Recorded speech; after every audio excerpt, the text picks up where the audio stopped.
Greetings. I'm David Kong, the founder and principal of DEI Advisors. We are a nonprofit organization dedicated to empowering personal success. Today, I'm delighted to welcome Jonathan Tisch, the co-chairman of Loews Corporation and executive chairman of Loews Hotels and Company. John is an icon in our industry.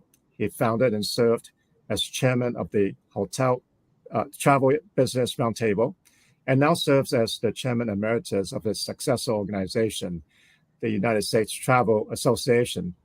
He is the author of several best-selling books and serves on the board of several civic and philanthropic organizations. John, it's a great honor to have you on our show. David, always a pleasure to see you, and I appreciate this opportunity. Well, thanks very much, John. Now, John, why don't we start with your career journey, because you have such a successful career. Can you share some of the key inflection points and some of the success factors that led to your success? David, I was fortunate to grow up in this industry. My father and uncle and their parents, Sadie and Al Tisch, started some 70 years ago what is today Loews Corporation and its wholly owned subsidiary, Loews Hotels. So my cousins who I run our parent company with and myself, we have literally worked in hotels since we are 2 years old. I remember a property that we had down in Bal Harbor, the Americana, where I would have to stand on a box behind the front desk when I was about 6 so that I could check people in. So I've been doing this for a very, very, very long time. And I got to learn from the best in the business. My father, Bob Tisch, was an incredibly gregarious, warm, humble human being and really knew the industry inside and out. And he early on understood the value of creating a connection with team members and your guests in the communities where you operate hotels. His brother, my uncle Larry Tisch, was a financial genius. Larry had the ability to ask you 5 questions about your business, and based on your answers, he would know more about what you do than you would know what you do. And together they were a unique and incredibly talented, caring tandem. And once again, they created what is today Loews Corporation. These are 2 guys that grew up in Brooklyn with very little. And so we are in a very fortunate position some 7, 8 decades later to still be able to run what they started. So to learn the business side from my uncle, the operations and marketing side from my father, really made it unique for me. I've been back at Loews now some 43 years. I went to Tufts University in Boston. When I graduated from there in May of 1976, I was a TV producer for 3 years and started once again here in January of 1980. So here we are some 43 years later, and I've been able to learn so much from so many people in our incredible industry. And even though I am not responsible as of January 1st for the day-to-day operations of Loews Hotels, I am still executive chairman. They know where to find me when they need me. I still have certain responsibilities within the organization. My nephew, Alex Tisch, is now president and CEO, so the company is in really good hands, now being run on a day-to-day basis by the 4th generation of our family. That's a great story, John. Thanks for sharing that. Certainly sounds like you've learned from the best. And it's great to have depth in the family, too. Someone that can take over after you. You've led Loews to a great high, and I'm sure your nephew would do a great job too. Let's switch gears and talk about habits. I'm a big fan of the 7 habits of highly effective people, and I believe that habits eventually become leadership traits. John, can you share what are some of your habits? Sure. I think everybody who is successful really needs to know their craft.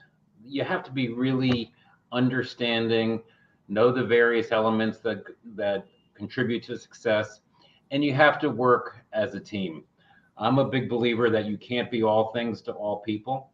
that we have certain parts of our core mission that we're really good at. I'm not a numbers guy. I'm the first to admit that. But fortunately, at Loews Hotels and Loews Corporation, I'm surrounded in terms of our CFO or in terms of our controllers by people who really know that part of the business.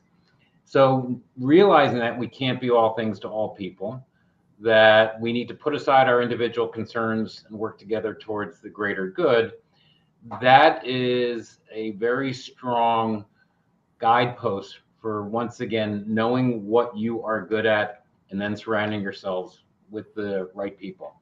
And that's an important part of success.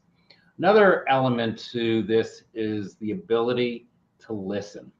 We all like to talk. Sometimes we talk too much. Sometimes we say things that we haven't really thought out. But when you listen, you understand that you can learn. And that's a really important element. I talk about that all the time with young people when I'm fortunate to go to college campuses, and there are so many great hotel programs around the various universities and colleges and community schools in our country. But listening is really, really important. And the leaders that I know who have been successful also, not only do they know how to talk and put a sentence together, the ability to communicate is really important, especially when you are at the top of an organization. It is a constant goal to get people to understand the mission. And the way they do that is through your communication skills. But having the ability to just be quiet for a second, be calm in your place for a second, and listen to what other people have to say, that's really an important trait. So I think all of these elements come together to create success. And once again, understanding this whole notion of you can't do it by yourself. I was very fortunate, like you. I had an opportunity a few years ago where I had a TV show where I was interviewing other CEOs. And once again, similar to what you've created over the last year or so, talking to people in our industry, I think I interviewed 57 men and women who had gotten to the top role of their organization. And to a person, they said that they didn't do it by themselves, that they built a team around them. They shared ideas, they viewed challenges in a collective manner, and that's how they created their success. You cannot run an organization by yourself, and if you think you can, you are making an enormous mistake.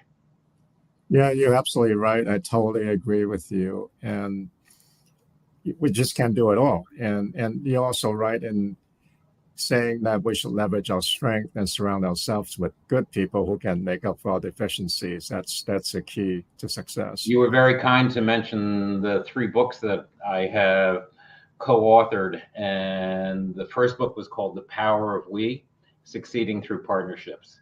And it's at its core, it's about understanding who you need to partner with to create the success that I think you're referring to. That's a good book. And I think all of us should get a copy of that. That's such sage advice. And what you said about communications and practicing active listening skills is also important. In fact, that's one of the 7 habits. Seek first to understand. Mm-hmm. Correct. Wonderful. Let's talk about other leadership qualities, because you've, in your days, hired a lot of executives.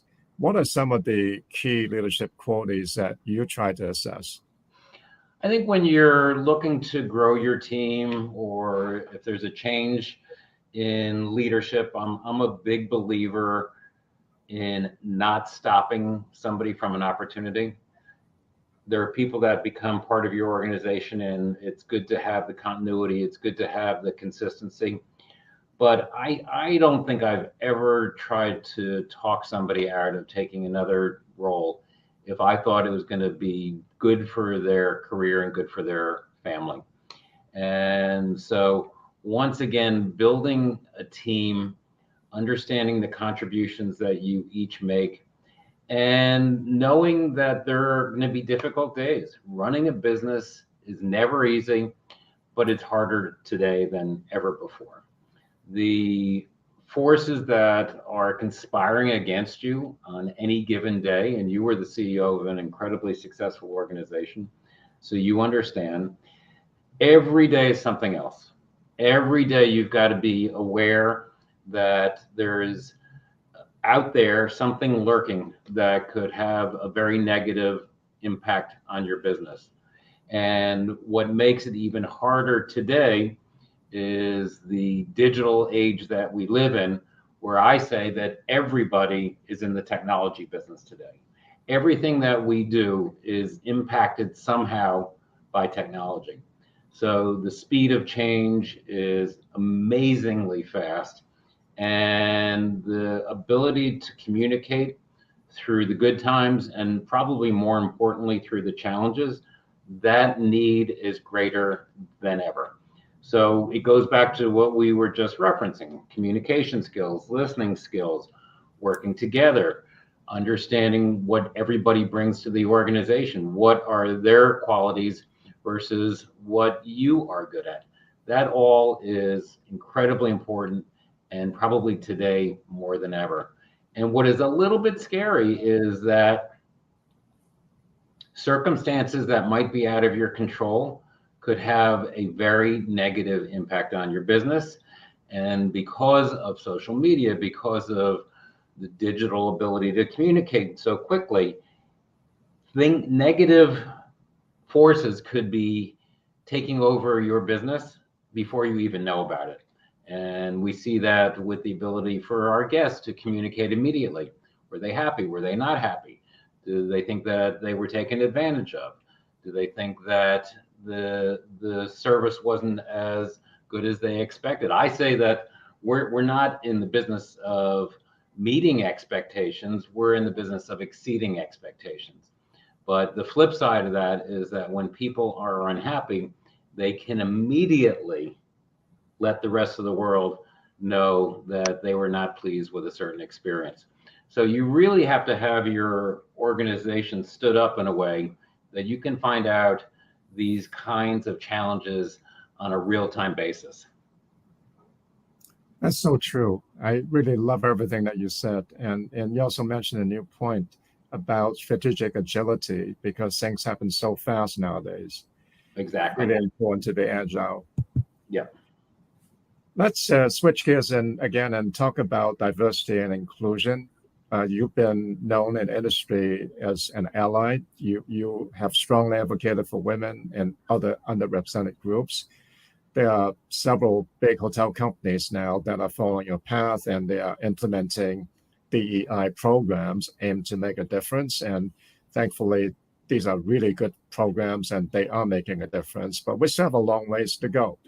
So in your mind, what are some of the things the industry can do to better embrace diversity and inclusion? Well, David, you have made this a focal point of your career. And now that you're looking at other opportunities, I know it's also a very important matter for your colleagues and yourself. What always frustrated me was that the senior management of our industry never reflected entry-level positions in terms of diversity or the diversity of our guests, diversity of our clients. And there's something that happened in the food chain over decades where clearly when people are starting their careers or their entry-level positions in our properties, we have a very diverse workforce. And I think we as an industry do a very good job of allowing these women and men to be who they want to be, to express themselves.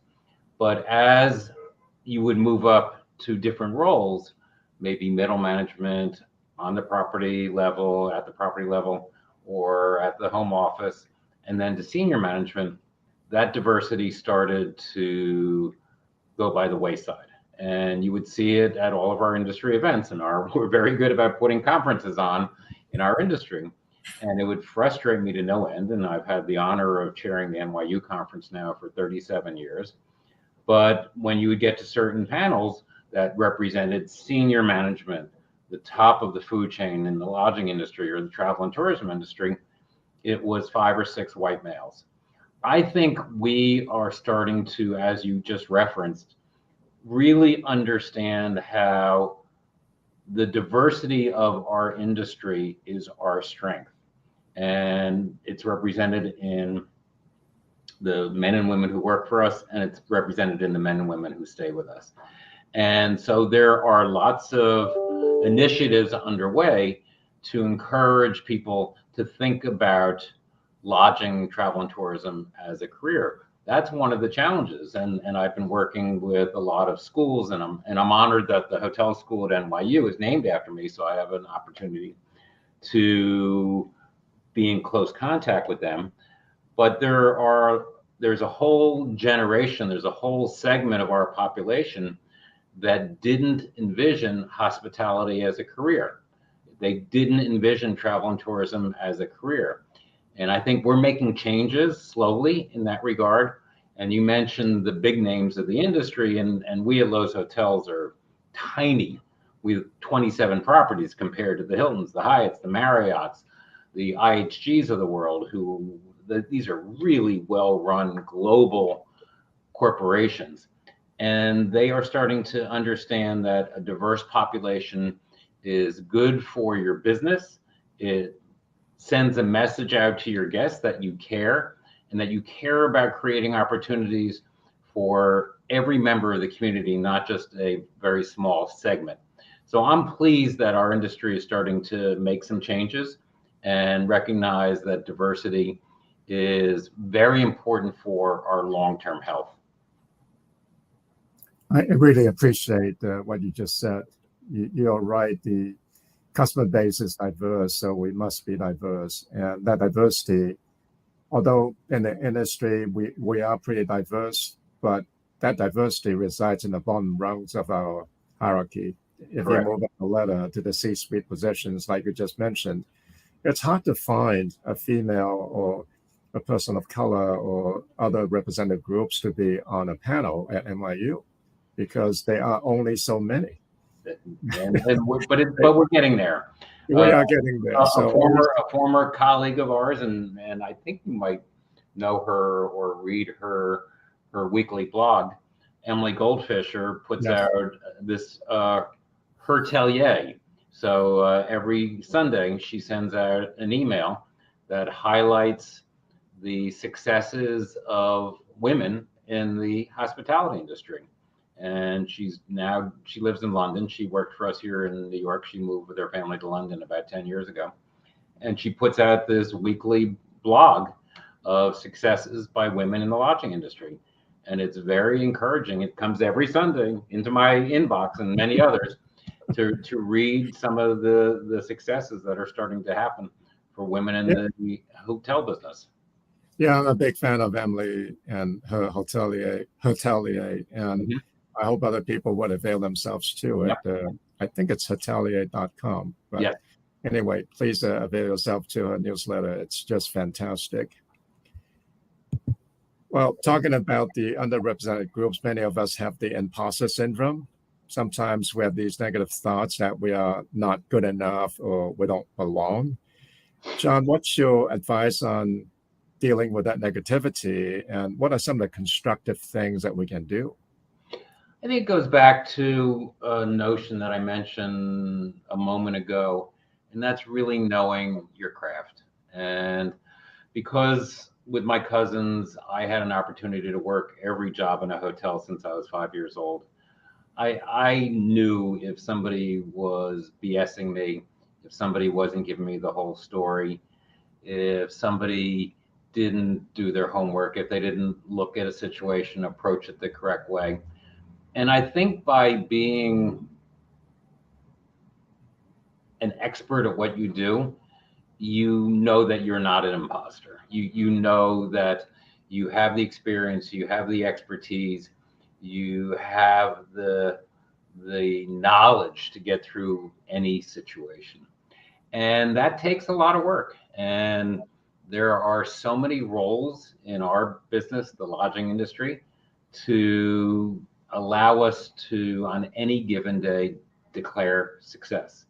And you know this well because you came through the financial side of the industry, but you've got the food and beverage path, you've got the sales path, you've got the room division path, you have the asset management path. Each one can get you to a senior position, a C-suite position, as you mentioned, and each one is so important. You can't run a hotel in most cases without a successful F&B operation or a rooms division. Or some of our hotels are quite big. We have a hotel under construction now in Arlington, Texas, that will have 250,000 square feet of meeting space. Big hotel, 900 rooms. So obviously, the meeting side of the industry will be very important to us. Or you look at our hotels in Orlando and our joint venture with Universal. So really knowing your craft is incredibly important. And knowing that if a situation arises, you have the tools at your fingertips, the resources, working with others to create a successful outcome for any problem that you may face. Yeah, that's really well said. And it's a perfect segue to the next question, which is about taking risks.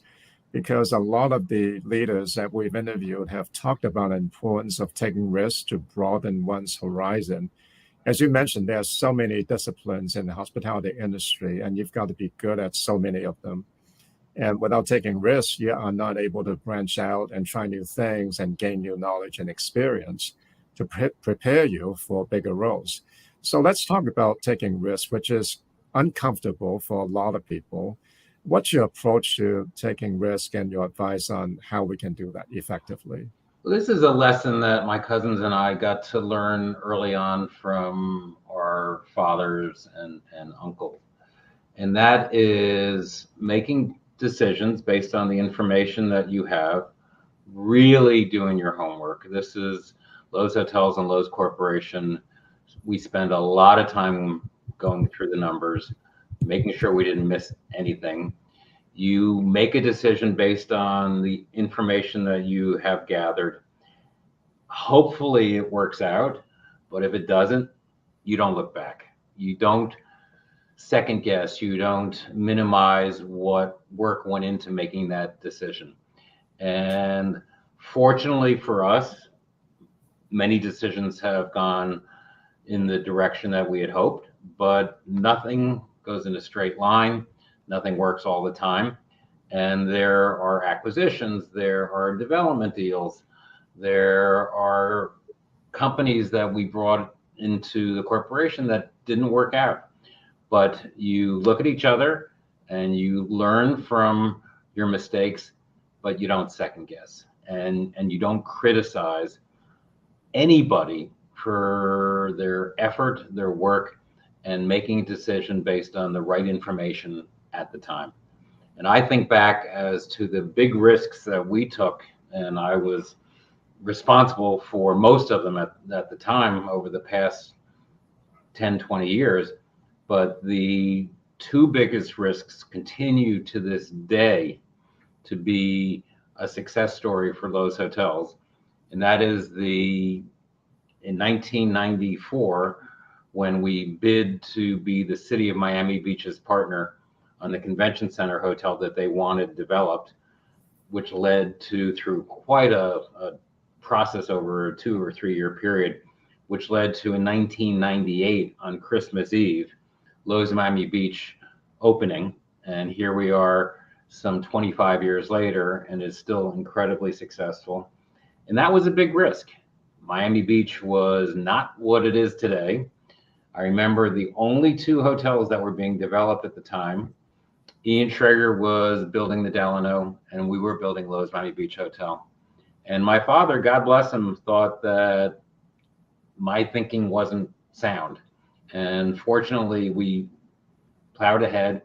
We became the partner of the city. We now own the project 100%. It's owned by Loews Hotels, and it's been incredibly successful. And the other opportunity, which, and I'm knocking on wood on my desk on 61st Street and Madison Avenue, which continues to do well, is our partnership in Orlando, where we, in 26 years ago, became partners with Universal, which then was owned by Seagram's, for originally to develop 3 hotels, 2,600 rooms. Here we are today in 2023. We're now partners with the 4th owner, of Universal. So it went from Seagram's to Vivendi, a French company, to GE, and now Comcast is our partner. As I said, we started with 3 hotels. Today we have 8 hotels and 9,000 rooms in our joint venture with Universal. And it was an enormous risk at the time. Loews Corporation wrote a very big check in dollars that were large 25 years ago. And they're still big because we're still writing checks because we're building more hotels. And that has worked out incredibly well. Those are wonderful stories. And I'm just so impressed with the big risks that you took on at the time. They are gigantic risk. As you, I always thought if especially those opportunities, if it didn't go well, I could go back to being a TV producer. But I haven't needed to do that. That's great. And I like what you said earlier also, when the risks don't pan out, it's okay. Just learn from it and don't point the blame at anyone. Just learn from it. I like that very much. But, not all the risks have panned out. I'm sure some of them didn't. How do you overcome those setbacks and disappointments because you put in so much effort and things don't work out? How do you find the strength and resilience to eventually prevail? This is where you need a strong support system, and that usually comes from family. Family is incredibly important. I know that you believe that because you are a strong family man. And I have the benefit of an incredible wife, 3 phenomenal children, and they have been there at times where every decision didn't work out as you had hoped.